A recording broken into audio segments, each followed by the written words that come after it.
सबसे इंटरेस्टिंग बात, यदि आपको भी अपने घर या ऑफिस को कूलिंग प्रोवाइड करवानी है तो आप खुद से ही इसे डिजाइन कर सकते हो। और सबसे अच्छी बात, इलेक्ट्रिसिटी का बिल आएगा एकदम जीरो। बस देखते जाओ और समझते जाओ। यह पूरे सिटी को कूलिंग करने का सिस्टम है। हम छोटे एक बिल्डिंग को ठंडा करने से समझते हैं। इस कूलिंग मैकेनिज्म में 3 फेज होते हैं। First cooling system, second storage unit, third distribution system.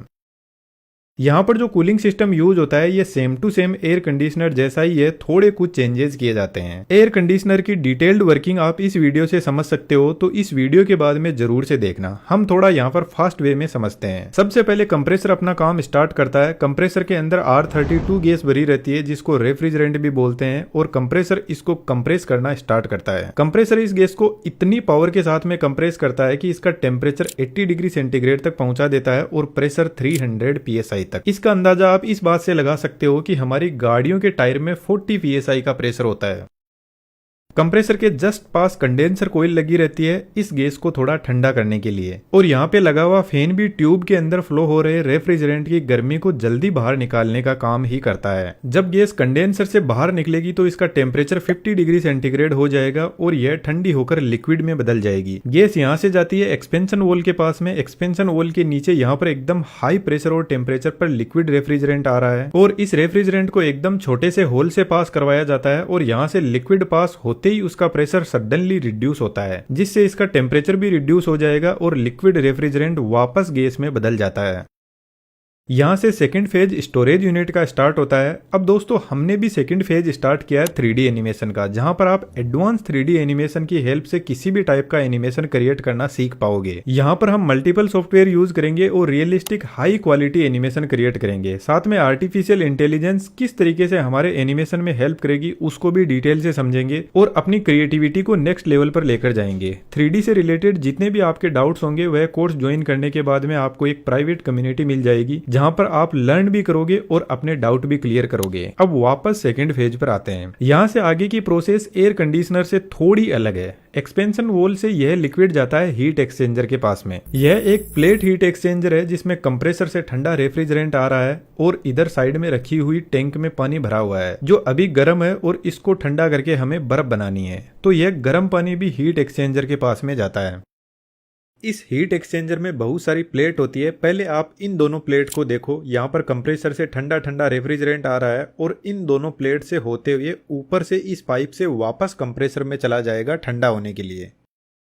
अब आगे वाली प्लेट में टैंक से गर्म पानी आ रहा है और इस प्लेट से होते हुए वापस टैंक में चला जाएगा। अब एक प्लेट गर्म है और एक ठंडी, और इन दोनों प्लेट को एकदम पास में सेट करके टाइट कर दिया जाता है। इस तरीके से यहाँ पर हीट एक्सचेंज हो रही है। जो ठंडा रेफ्रिजरेंट है वह पानी को भी धीरे धीरे ठंडा करने लगेगा। तो यहाँ पर जितने भी प्लेट है इनको 1 बाय 1 एक दूसरे के साथ में सेट किया जाता है।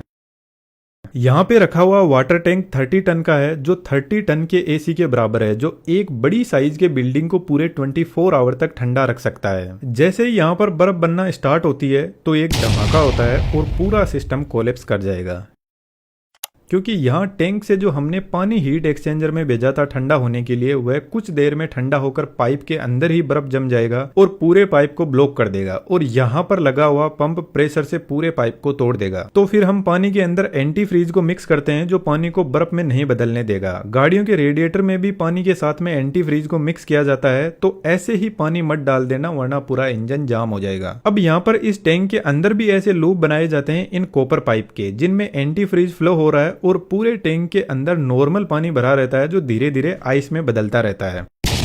फिर से गजब हो गया यार। चलो समझते हैं कि कैसे धमाका हो गया। यहाँ पर जो हमने कॉपर के पाइप यूज में लिए थे वह एक प्रॉब्लम है, क्योंकि पानी जब आइस में बदलता है तो वह एक्सपेंड करता है और यहाँ पर जो कॉपर पाइप है उनको पिचका देगा और पाइप फूट जाएंगे और उनमें पानी जाकर जम जाएगा, और पीछे लगा पंप फिर से यहाँ पे सब कुछ तोड़फोड़ कर देगा। तो यहाँ पर ग्लाइकोल ट्यूब काम में लिए जाते हैं, जो आइस के हिसाब से अपने आप को एडजस्ट करते रहते हैं।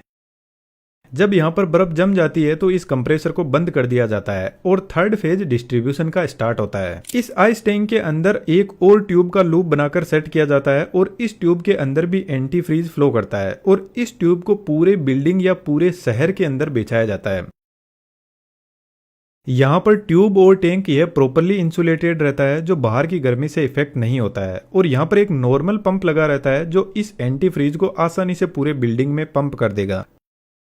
अब जहां पर भी आपको कूलिंग प्रोवाइड करवानी है वहां पर आपको एक इवेपोरेटर यूनिट लगानी है, एकदम सिंपल सी, जिसमें इधर से ठंडा ठंडा एंटी फ्रीज आएगा और कोयल में फ्लो करते हुए वापस इधर से निकल जाएगा। और यहाँ पर इवेपोरेटर यूनिट के अंदर लगा हुआ फैन इस ठंड को आसानी से रूम में फैला देगा। हमारे घरों में जो एयर कंडीशनर होता है उसमें गैस फ्लो करती है, लेकिन यहाँ पर एंटी फ्रीज फ्लो करता है और वह भी 0 डिग्री पर, क्योंकि आपको पता है पानी 0 डिग्री पर ही आइस में बदल पाता है। और यहाँ पर लगे फैन की स्पीड को कंट्रोल करके रूम की कूलिंग को कम ज्यादा किया जा सकता है। यहाँ पर जो एंटी फ्रीज फ्लो हो रहा है उसका कोई ज्यादा हाई प्रेशर नहीं होता है, तो आपके एंड पर तो कोई मेंटेनेंस का काम बचा ही नहीं है। ऐसा समझो बस एक फैन चल रहा है जो एकदम ठंडी ठंडी हवा दे रहा है। अब यहाँ पर आप खुद सोचो कि या तो आप यहाँ पे 10 से 15 एयर कंडीशनर लगाते पूरे बिल्डिंग को ठंडा करने के लिए, और यहाँ पे सिर्फ एक यूनिट ही बिल्डिंग को ठंडा कर रही है, तो इसकी ओवरऑल एफिशिएंसी बढ़ती है और एक ही पॉइंट से इसको मेंटेन किया जा सकता है आसानी से। अब थोड़ा ध्यान लगाकर सुनना। फर्स्ट स्टेज में जो हमने सिस्टम यूज किया है वह हमारे घरों के रेफ्रिजरेटर में लगा रहता है, जो पानी को आइस में बदल देता है।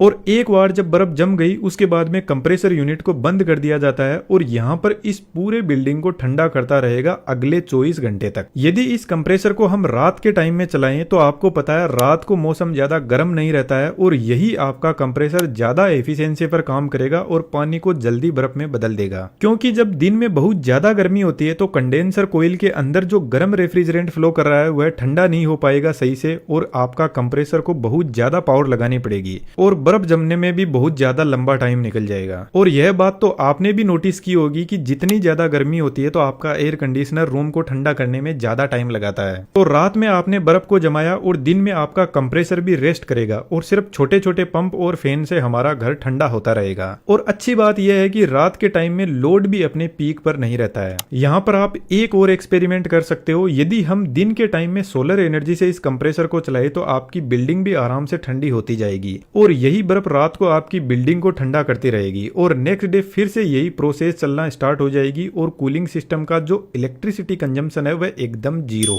तो जब हमें पूरे शहर को ठंडा करना होता है तो यहाँ पर मल्टीपल कंप्रेसर लगे रहते हैं जो मिलकर यहाँ पे बड़ी आइस बैटरी में बर्फ को जमाते हैं और फिर एक ही पॉइंट से पूरे सिटी को कूलिंग प्रोवाइड कर दी जाती है।